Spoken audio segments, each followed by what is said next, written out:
Hello everyone, नमस्कार। स्वागत है आपका एमएलटी एजुकेशन पॉइंट पर। कैसे आप सभी। आज की क्लास में हम एक नया टॉपिक पढ़ने वाले हैं, डार्क फील्ड माइक्रोस्कोप के बारे में। तो प्रीवियस क्लास में हमने पढ़ा था माइक्रोस्कोप क्या होता है, इंट्रोडक्शन उसका समझा था, बेसिक प्रिंसिपल हमने समझा था। आज की क्लास में जो टाइप्स ऑफ माइक्रोस्कोप आप पढ़ते हैं उसमें आपका first microscope dark field microscope के बारे में बात करेंगे। तो चलिए आज की क्लास हम स्टार्ट करते हैं जोरों शोरों के साथ और कॉपी पेन के साथ। तो सबसे पहले डार्क फील्ड माइक्रोस्कोप समझने से पहले हमें लाइट माइक्रोस्कोप के बारे में समझना पड़ेगा, क्योंकि जो डार्क फील्ड माइक्रोस्कोप है वो आपके लाइट माइक्रोस्कोप का ही एक पार्ट है। जो टाइप्स हमने पढ़े हैं, तो लाइट माइक्रोस्कोप क्या है, देखो नाम से समझ में आ रहा है कि लाइट यूज करी जाती है। लाइट आपकी विजुअल भी हो सकती है और आर्टिफिशियल भी हो सकती है। क्या यूज करी जाती है इसमें? लाइट यूज करी जाती है, जो कि विजुअल भी हो सकती है और आर्टिफिशियल भी हो सकती है। तो माइक्रोस्कोप का फंक्शन हमें पता है। माइक्रोस्कोप का फंक्शन क्या होता है? माइक्रोस्कोप का फंक्शन होता है कि किसी भी ऑब्जेक्ट को, जो कि बहुत ही स्मॉल है, बहुत ही टीनी स्ट्रक्चर को बड़ा करके, मैग्नीफाई करके, रिजोल्यूशन पावर जो है वो माइक्रोस्कोप का देखा जाता है कि वो कितना उसको रिजॉल्व कर पा रहा है, कितना मैग्नीफाई कर पा रहा है। मतलब कि मैग्नीफाई कि कितना बड़ा करके बता रहा है, और रिजोल्यूशन मतलब कि कितना डिस्टिंग्विश करके, सेपरेट करके बता पा रहा है। तो कोई भी छोटा सा टीनी स्ट्रक्चर है जिसको माइक्रोस्कोप बहुत ही बड़ा करके बताता है, साथ ही जैसे कि ये दो तीन टीनी स्ट्रक्चर है, इनको सेपरेट करके भी बताता है। बड़ा करेगा, साथ ही सेपरेट करके बताएगा, ताकि आप उसको इजीली आइडेंटिफाई कर पाए, उसके स्ट्रक्चर को देख पाए, उसके साइज शेप को देख पाए। ये माइक्रोस्कोप का नॉर्मली आप देखते हैं कि फंक्शन होता है। लाइट माइक्रोस्कोप की बात करें तो जिसमें जो माइक्रोस्कोप है किसी भी ऑब्जेक्ट को मैग्नीफाई करने के लिए, रिजोल्यूशन रिजॉल्व करने के लिए लाइट का यूज करता है। नीचे से जो है वो लाइट सोर्स दिया जाता है, लाइट पास होती है और फिर वो कंडेंसर पर फॉल होती है। देन फिर स्पेसिमेन पर जाती है, आपका जो ऑब्जेक्टिव लेंस होता है उसको उसको कैच करता है और फिर वो आपके आई लेंस तक पहुंचाता है। ठीक है। तो ये कुछ स्टेप्स आपके लाइट माइक्रोस्कोप की होती है। अब इस लाइट माइक्रोस्कोप से देखो, ये एक बहुत ही सिंपल माइक्रोस्कोप है। मतलब बहुत ही कम एडजस्टमेंट के साथ आप इसको यूज कर पाते हैं, जिसमें नॉर्मली आप देख रहे हैं कि सनलाइट से भी आप देख पाते हैं, विजिबल लाइट आप यूज कर सकते हैं, और आर्टिफिशियल लाइट जो हम compound microscope normally generally use करते हैं, उसमें आर्टिफिशियल लाइट जो है वो अटैच्ड होती है माइक्रोस्कोप के साथ में। तो आप देख रहे हैं कि यहाँ पर लाइट माइक्रोस्कोप के द्वारा आप लाइव सेल को भी देख पाते हैं। लाइव सेल, जो सेल का मूवमेंट होता है वो भी विजुअलाइज्ड कर पाते हैं।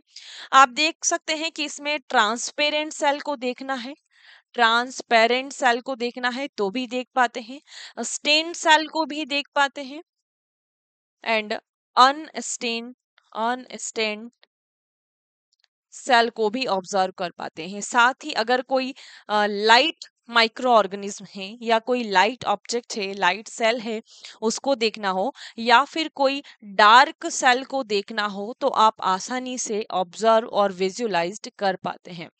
तो यही मेन फंक्शन आपके लाइट माइक्रोस्कोप का होता है। अगर इसके प्रिंसिपल की बात करें तो बहुत सिंपल और बेसिक प्रिंसिपल इसका होता है। उसके लिए आपको इसकी इमेज पर जाना पड़ेगा। तो जो लाइट माइक्रोस्कोप है, जो कि बहुत ही कॉमनली यूज किया जाता है, आपके बायोलॉजी में बहुत ही इंपॉर्टेंट पार्ट होता है लाइट माइक्रोस्कोप। देखिए, जो लाइट माइक्रोस्कोप है उसमें नीचे से क्या किया जाता है, लाइट का सोर्स होता है। यहाँ पर जैसे आपको बल्ब शो हो रहा है, तो ये लाइट का सोर्स होता है। यहाँ पर आपका इल्यूमिनेशन जो है वो पास होता है, लाइट यहाँ से पास होती है। कहाँ पर जाएगी, इसके ऊपर आपका क्या होगा, कंडेंसर लेंस होगा। ये ऑप्टिकल लाइट यहाँ पर स्टॉप करी हुई है। तो मैं एक बेसिक प्रिंसिपल बता रही हूँ, इसकी मदद से आप समझ सकते हैं कि यहाँ से लाइट का सोर्स है। अभी तो ये वाली जो स्टेप्स आपको दिख रही है, ये डार्क फील्ड फील्ड माइक्रोस्कोप की है। तो ये मैं लाइट की बात कर रही हूँ, तो उसमें लाइट में आपके टाइप्स आते हैं, ब्राइट फील्ड भी आता है, डार्क फील्ड भी आता है। तो जैसे या तो फिर आप नॉर्मली ऐसा समझ सकते हैं, एक मिनट में आपको इमेज बनाकर बता देती हूँ ताकि आप उसको क्लियरली देख पाए। जैसे कि नीचे से ये लाइट का सोर्स दिया हुआ है, माइक्रोस्कोप हम सभी ने देखा है, ठीक है। यहाँ से लाइट आपकी पास होती है, ठीक है, यहाँ से लाइट जो है वो फॉल हुई, क्या है ऊपर आपका कंडेंसर है, ठीक है। तो यहाँ से ये लाइट जो है वो फॉल होती है, आपके कंडेंसर तक पहुंचती है, ठीक है। अब इसमें ये साइड वाली लाइट भी जा रही है, सेंटर वाली लाइट भी जा रही है, यहाँ से कंडेंसर पर गई। कंडेंसर पर जाने के बाद में, कंडेंसर के बाद क्या आता है, आपका स्पेसिमेन, आपकी स्टेज आ जाती है।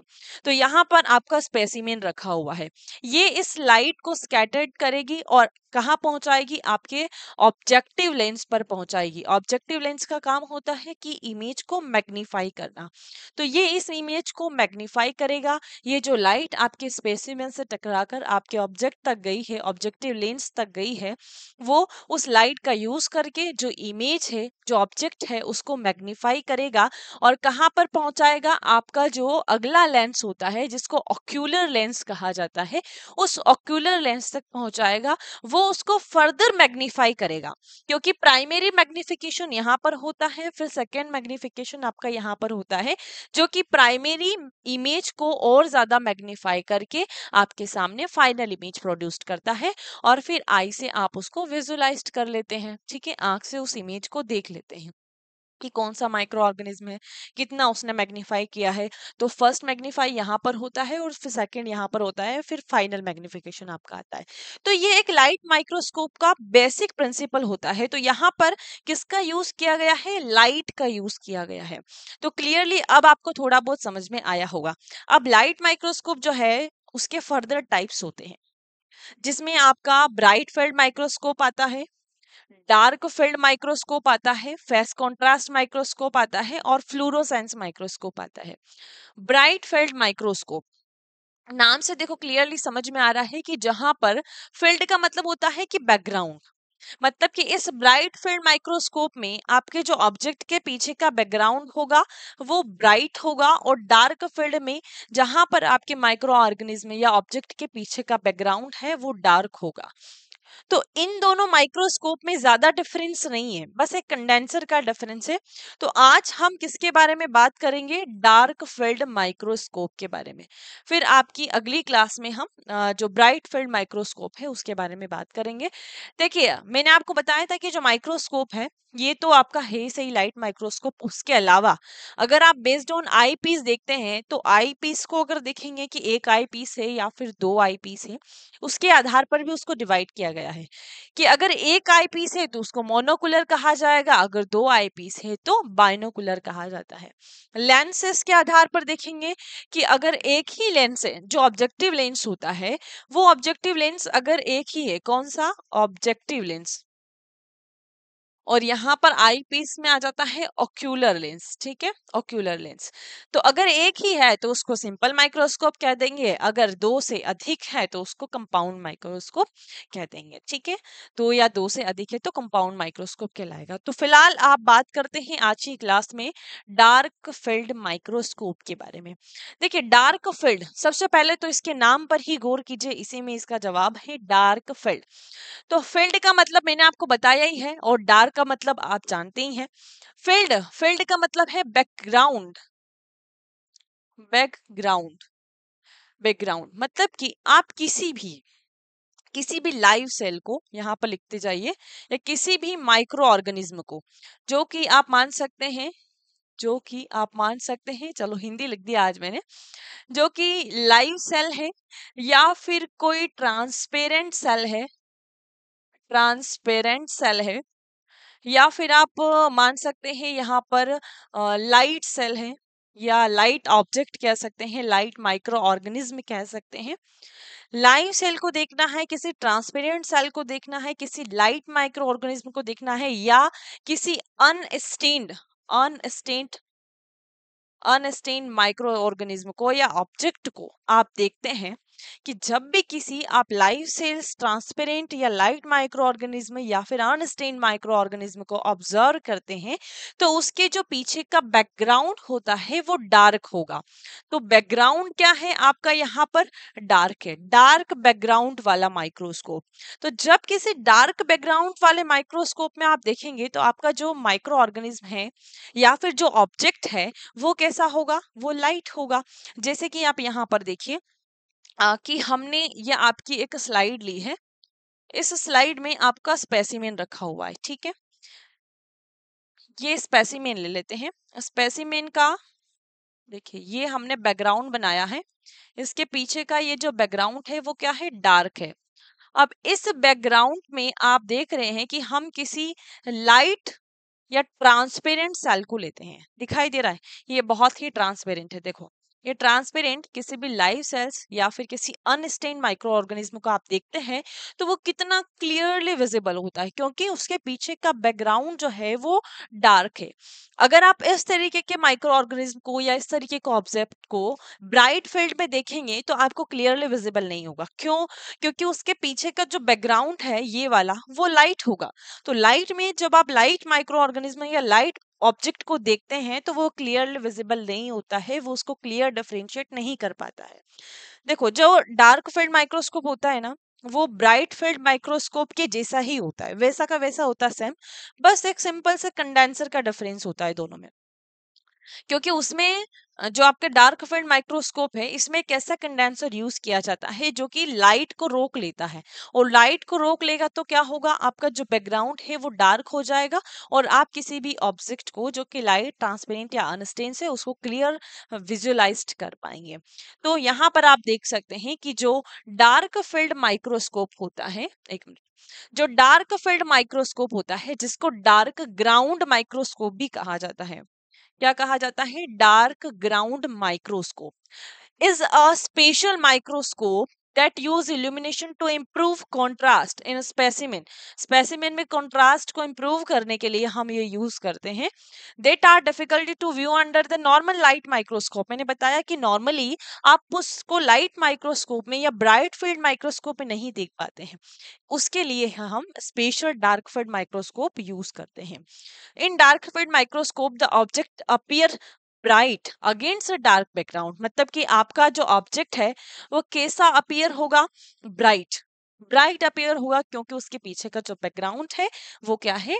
डार्क है। This is a made possible by use of special dark field condenser. मैंने बताया ना कि इसमें एक स्पेशल कंडेंसर यूज किया जाता है जिसको डार्क फील्ड कंडेंसर कहा जाता है। अब ये कंडेंसर कैसे काम करता है हम इसका प्रिंसिपल देखेंगे तो आपको ज्यादा अच्छे से समझ आ पाएगा। जैसे कि हम आपको बताते हैं, कैसे आपको बताएं कि कैसा दिख सकता है। देखो मैं थोड़ा सा आपको यहाँ पर बताती हूँ कि जैसे मान लो मैंने यहाँ पर आपका जो बैकग्राउंड है पूरा ब्लैक कर दिया, ठीक है। बैकग्राउंड हमने पूरा ब्लैक कर दिया। अगर मैं लाइट को ऑफ करती हूँ, लाइट को ऑफ करने के बाद मैं कोई यहाँ पर स्ट्रक्चर बनाती हूँ और वो स्ट्रक्चर अगर ब्राइट है, लाइट है, तो कितना क्लियरली विजिबल आपको होगा। तो मान लो मैंने ये पूरा ब्लैक बैकग्राउंड ले लिया, हो सकता है कि मैं आपको नहीं दिख रही हूँ बट आपको यहाँ पर दिखेगा कि कैसा आपको विजुअलाइज्ड होगा। मैंने कोई लाइट कलर लिया है। एक मिनट, ये मच्छर क्या है कि यहाँ पर साथ साथ में चल रहा है, तो इसको हम बैक करते हैं, ठीक है। ये मैंने कोई यहाँ पर कलर लिया है, ये ब्राइट मान लो कि ये आपका माइक्रो ऑर्गेनिज्म है। ट्रांसपेरेंट मान लीजिए, ब्राइट मान लीजिए, लाइट मान लीजिए, ठीक है, या फिर लाइव सेल्स भी आप इसको मान सकते हैं। तो जब मैं यहाँ पर इस तरीके का कोई स्ट्रक्चर बनाती हूँ या फिर कोई एक ऐसा सेल बनाती हूँ, देखिए जिसमें ये इसका फ्लैजिला प्रेजेंट है, तो क्या आपको यहाँ पर क्लियर विजिबल हो पा रहा है?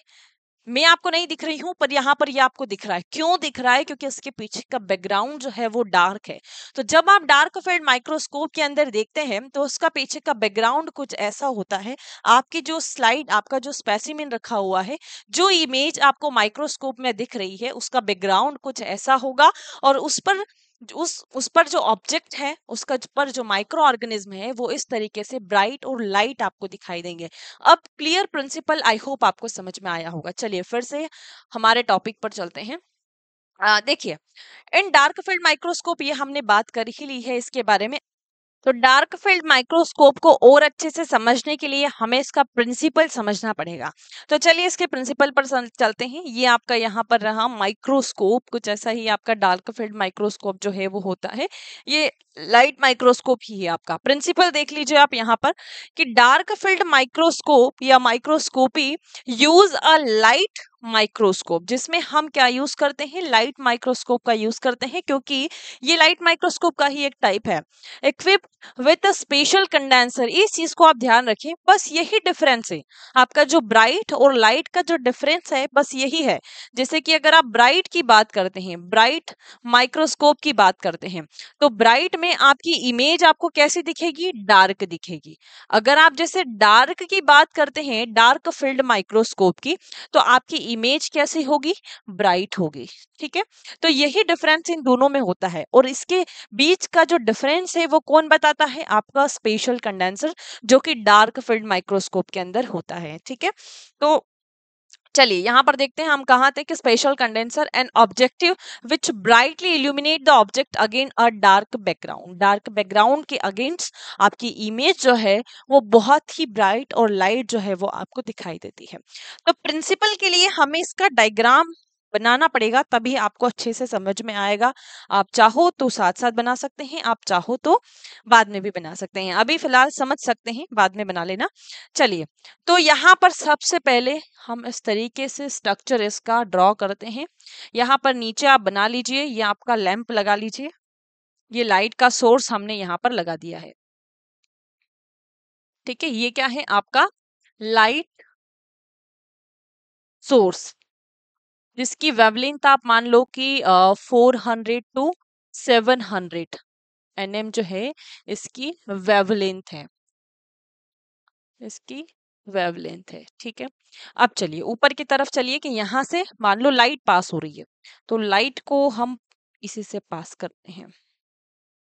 चलो इसी से पास कर लेते हैं। यहाँ पर मान लो ये लाइट यहाँ से पास हो रही है। ठीक है, ये लाइट पास हो रही है।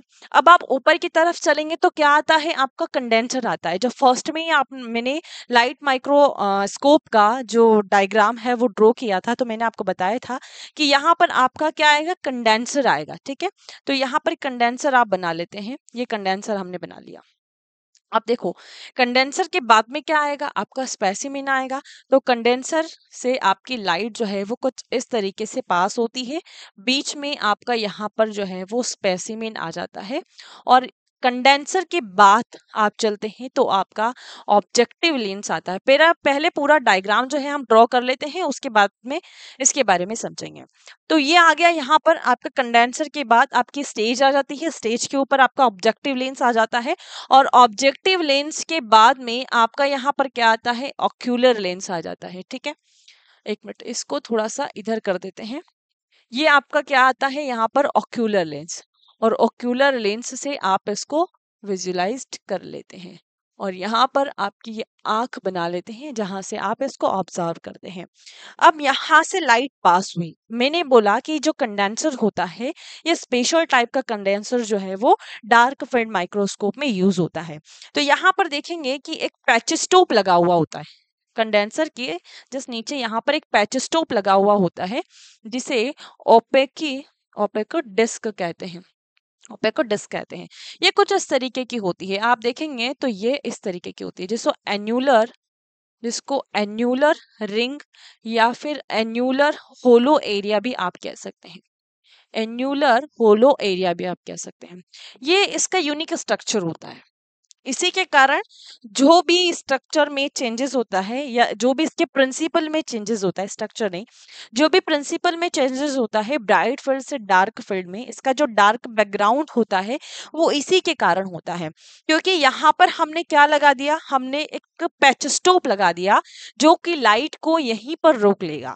सेंटर में, सेंटर की जो लाइट है पूरी यहीं पर रुक जाएगी इस पैचस्टोप के कारण, इस ओपेक डिस्क के कारण, ये जो एन्यूलर होलो एरिया है इसके के कारण। तो ये जो सेंटर वाली लाइट है जो कि यहाँ से पास हो रही है, ये लाइट जो है आपकी यहीं पर रुक जाती है। सेंटर वाली लाइट पूरी यहाँ पर रुक जाती है और जो आपकी पेरीफेरी वाली लाइट है वही ओनली पास होगी। समझ में आ रहा है कि यहाँ से ये लाइट सोर्स है जहाँ से लाइट निकल रही है, बीच वाली जो लाइट है वो यहीं पर स्टॉप हो जाती है, वो लाइट को यहीं पर रोक लेता है आपका जो एन्युलर रिंग होती है यहाँ पर। और आपकी जो पेरीफेरी वाली लाइट है वो आपके कंडेंसर पर फॉल होती है। अगर आप जैसे ब्राइट फील्ड में देखेंगे तो यहाँ पर ये एन्युलर होलो एरिया नहीं होता है। ये स्पेशल फीचर जो है वो आपका ब्राइट में नहीं होता है, तो पूरी की पूरी लाइट जो है आपके कंडेंसर पर फॉल होती है, इसीलिए बैकग्राउंड पूरा लाइट होता है। अब यहाँ पर लाइट हमने रोक दी तो क्या होगा, केवल साइड वाली लाइट ही जाएगी। आपके कंडेंसर पर फॉल हुई, ये क्या है आपका कंडेंसर। कंडेंसर कंडेंसर पर फॉल हुई, फिर आपके स्टेज पर गई, तो स्टेज पर आपका क्या रखा हुआ है, स्पेसिमेन रखा हुआ है। तो इस स्पेसिमेन ने उस लाइट को स्कैटर्ड किया, जो स्कैटर्ड लाइट है वो आगे पास होगी। तो जो लाइट आपके स्पेसिमेन से टच हुई है वही लाइट आपके ऑब्जेक्टिव लेंस तक जाएगी। मतलब यहाँ से जो लाइट आई है, जो यहाँ पर आपके स्पेसिमेन पर टच हुई है, जिसको हम रिफ्लेक्टेड लाइट कहते हैं, तो ये लाइट आपकी यहाँ पर टच हुई है, इसको आप रिफ्लेक्टेड लाइट कहेंगे, रिफ्लेक्टेड लाइट कहेंगे। और यही लाइट जो है, रिफ्लेक्टेड लाइट जो है, जो कि स्पेसिमेन से टच हुई है, ये ऑब्जेक्टिव लेंस जो है इसी लाइट को कैप्चर करेगा। जो अनरिफ्लेक्टेड लाइट है, जो कि स्पेसिमेन से टच नहीं हुई है, ये अगर स्पेसिमेन से टच नहीं हुई है तो इसको हम कहेंगे अनरिफ्लेक्टेड लाइट, अनरिफ्लेक्टेड लाइट। और ये जो अनरिफ्लेक्टेड लाइट है जो कि स्पेसिमेन से टच नहीं हुई है, तो इसका कोई यूज नहीं होगा, ये सीधी सीधी निकल जाएगी। और जो लाइट स्पेसिमेन से टच हुई है, जिसको रिफ्लेक्टेड लाइट हमने कहा, ये लाइट आपकी जाएगी ऑब्जेक्टिव लेंस पर। तो ऑब्जेक्टिव लेंस इस लाइट को कैप्चर करेगा। तो ऊपर क्या आया आपका ऑब्जेक्टिव लेंस, यहाँ पर लिख सकते हैं, ये है आपका ऑब्जेक्टिव लेंस। अच्छा, ऑब्जेक्टिव लेंस इसको हम क्यों कहते हैं, क्योंकि ये आपके ऑब्जेक्ट के पास में है। यहाँ पर आपका ऑब्जेक्ट रखा हुआ है, ये आपका ऑब्जेक्ट यहाँ पर रखा हुआ है, जो भी स्पेसिमेन आपका है वो यहाँ पर रखा हुआ है, ठीक है। तो ऑब्जेक्टिव लेंस ने इसको, इस लाइट को यहाँ पर कैप्चर किया, और जो आपकी इमेज है, आपका जो ऑब्जेक्ट है, उसको मैग्नीफाइड किया। मैग्नीफाई करके ऑब्जेक्ट को एक इमेज प्रोड्यूस करी, जिसको हमने प्राइमरी इमेज कहा। क्लियर है। तो ऑब्जेक्टिव लेंस क्या करेगा, ये प्रोड्यूस करेगा प्राइमरी इमेज को, प्रोड्यूस प्राइमरी इमेज। तो फर्स्ट मैग्निफिकेशन आपका यहाँ पर हुआ। फर्स्ट मैग्निफिकेशन मतलब कि आपके ऑब्जेक्ट को सबसे पहले ऑब्जेक्टिव लेंस ने मैग्नीफाइड किया, बड़ा किया। और फिर आप ऊपर की तरफ चलेंगे तो जो लाइट आपके ऑब्जेक्टिव लेंस से टकराई, जो लाइट आपके ऑब्जेक्टिव लेंस ने कैप्चर करी, वही लाइट, जो स्कैटर्ड लाइट है, वही आपकी जाएगी आपके ऑक्यूलर लेंस तक। तो आगे आपका क्या आता है, नेक्स्ट ऑक्यूलर लेंस, जिसको आप क्या कहते हैं, आई पीस भी कहते हैं, ऑक्यूलर लेंस। और जो ऑब्जेक्टिव लेंस होता है, इसको आप ऑप्टिकल लेंस कहते हैं। तो जो ऑक्यूलर लेंस होता है, ऑक्यूलर लेंस क्या करेगा, फर्दर मैग्नीफाई करेगा। किसको मैग्नीफाई करेगा, जो इमेज आपके ऑब्जेक्टिव लेंस ने प्रोड्यूस्ड करी है उसको मैग्नीफाई करेगा। तो ये क्या करेगा, magnify primary image, primary image and produced final image. Final image मतलब सेकेंड मैग्निफिकेशन आपका यहाँ पर होगा। तो प्राइमरी मैग्निफिकेशन यहाँ पर हुआ ऑब्जेक्टिव लेंस पर, सेकेंडरी मैग्निफिकेशन आपके ऑक्यूलर लेंस पर हुआ, और इसी ने फाइनल इमेज जो है वो प्रोड्यूस्ड करी। तो आप देखते हैं जैसे कि हमने 40x पर इसको ऑब्जर्व किया। क्लियर है। किस पर, आपके ऑब्जेक्टिव लेंस को हमने 40x पर सेट किया हुआ था। कैसे सेट करना है, कहाँ पर कौन सा पार्ट होता है, ये मैं आपको प्रीवियस क्लास में बहुत ही अच्छे से बता चुकी हूँ, तो आई होप आपको पता होगा।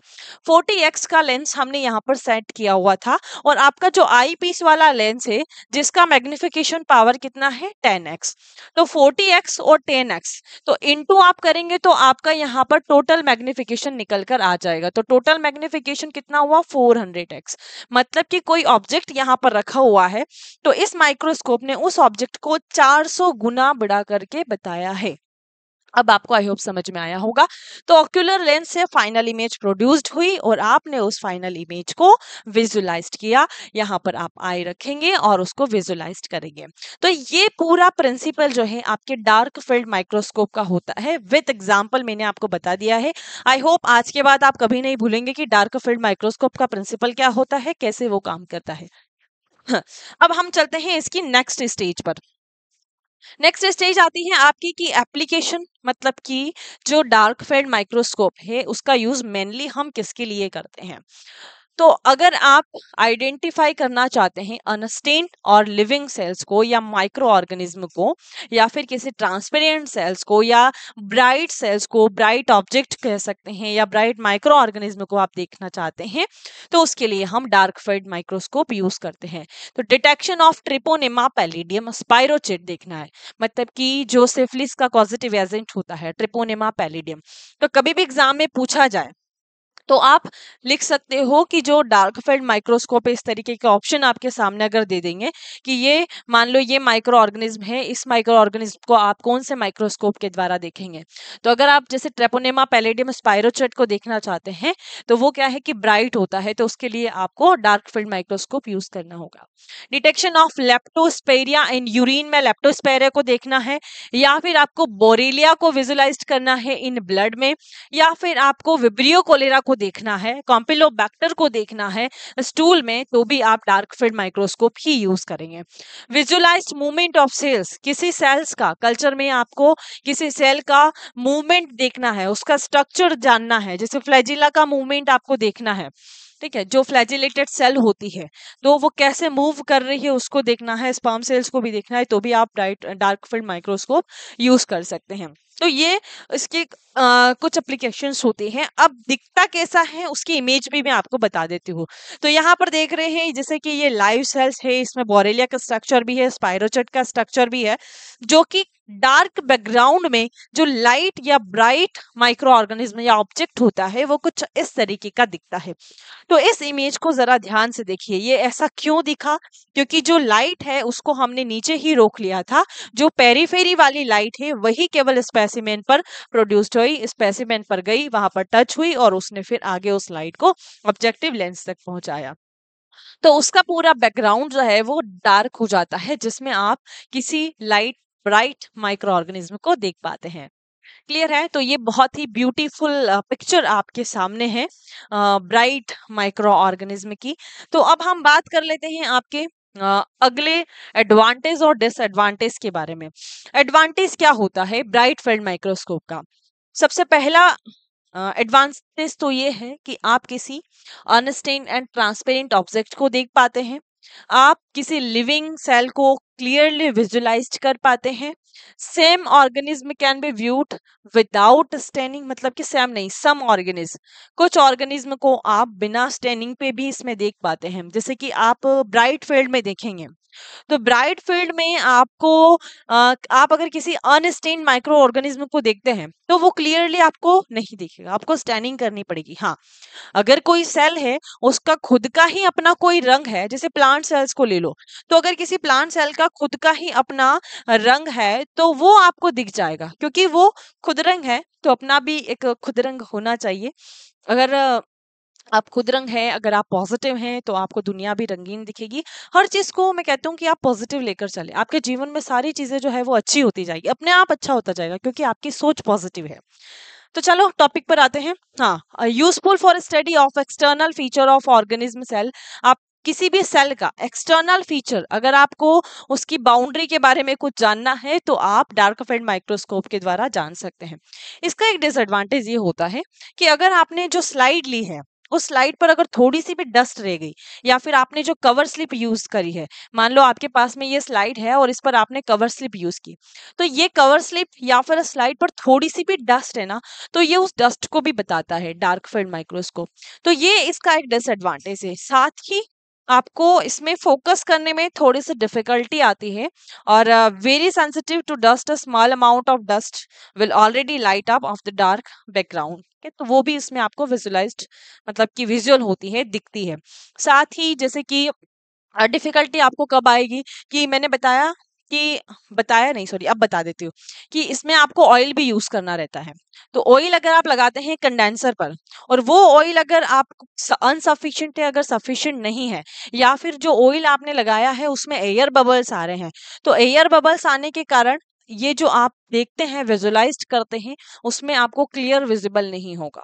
और अगर अनसफिशिएंट ऑयल है, अनसफिशिएंट ऑयल होने के कारण भी आपको क्लियर विजिबल नहीं होगा। तो ये कुछ चीजें हैं जो कि आपको ध्यान में रखनी है। डस्ट आपकी स्लाइड पर नहीं होनी चाहिए जब आप डार्क फील्ड माइक्रोस्कोप में विजुअलाइज करते हैं। देखिए, एक चीज और यहाँ पर है जो मैं आपको बता देती हूँ, कि आप इसमें सिटिंग अप कैसे करेंगे, कैसे स्पेसिमेन को रखेंगे, कैसे उसको ऑब्जर्व करेंगे। तो सबसे पहले आपको क्या करना है, आपके ऑब्जेक्ट को प्रिपेयर करना है, ऑब्जेक्ट को प्रिपेयर करना है, प्रिपेयर एंड स्लाइड। ठीक है, आपने एक स्लाइड ली, उस पर आपने ऑब्जेक्ट को प्रिपेयर किया, जो भी आपकी प्रोसीजर है उसको किया। देन फिर आप क्या करेंगे, आपका जो स्टेज है, उस स्टेज पर आप उस स्लाइड को प्लेस करेंगे। Place slide on stage. Stage पर रखने के बाद सबसे पहले स्टेप जो आती है आपकी, मिरर को सेट करना है, या मिरर को एडजस्ट करना है, एडजस्ट करना है। ठीक है, मिरर को एडजस्ट करने के बाद में आपको जो आपका 10x होता है उस पर ऑब्जर्व करना है, 10x पर ऑब्जर्व करना है। 10x मैंने आपको पहले भी बताया कि जब भी आप माइक्रोस्कोपी करते हैं, तो सबसे पहले आपको ऑब्जेक्ट को या स्पेसिमेन को लो पावर x पर देखना रहता है। 10x पर ऑब्जर्व करने के बाद आप स्पेसिमेन पर फोकस करेंगे, फोकस ऑन स्पेसिमेन या ऑब्जेक्ट, स्पेसिमेन पर फोकस करेंगे। देन फिर आपका जो कंडेंसर होता है, उस कंडेंसर को आप अप डाउन करेंगे, कंडेंसर को आप अप डाउन करेंगे। अप डाउन करने के बाद में फिर से आप आपके स्पेसिमेन पर फोकस करेंगे। फोकस करने के बाद, और ये सारी प्रोसेस कैसे होगी, अगर स्पेसिमेन पर फोकस करना है, उसको फाइन करना है, ऊपर नीचे अप डाउन करना है, लाइट लेफ्ट घुमाना है, तो उसके साथ में जो कंडेंसर होता है, कंडेंसर क्या सॉरी, फाइन एडजस्टमेंट और कोर्स एडजस्टमेंट होता है, उससे आपको ये सारे एडजस्टमेंट करने रहते हैं। और एक नोब भी होती है छोटी सी, जो माइक्रोस्कोप होता है उसके नीचे, यहाँ पर बताती हूँ।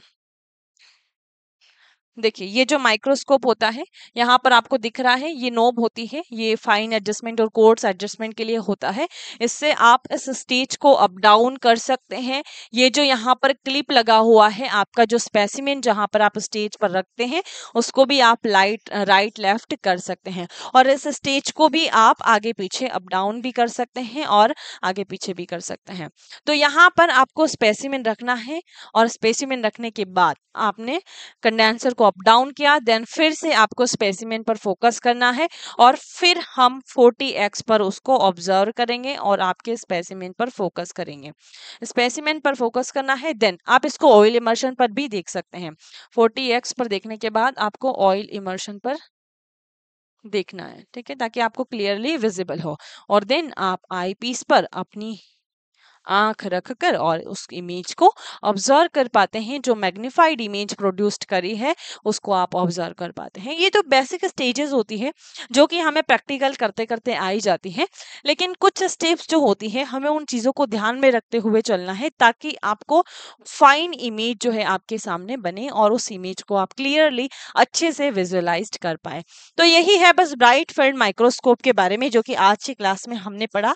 तो एक माइक्रोस्कोप का टाइप हमारा यहीं पर खत्म होता है। फिर जो नेक्स्ट माइक्रोस्कोप आपका आता है ब्राइट फील्ड माइक्रोस्कोप, जो कि कुछ इसी के जैसा है, बस उसमें कंडेंसर का डिफरेंस है। तो उसके बारे में हम अगली क्लास में बात करेंगे। मिलते हैं अगले टॉपिक के साथ। Thank you.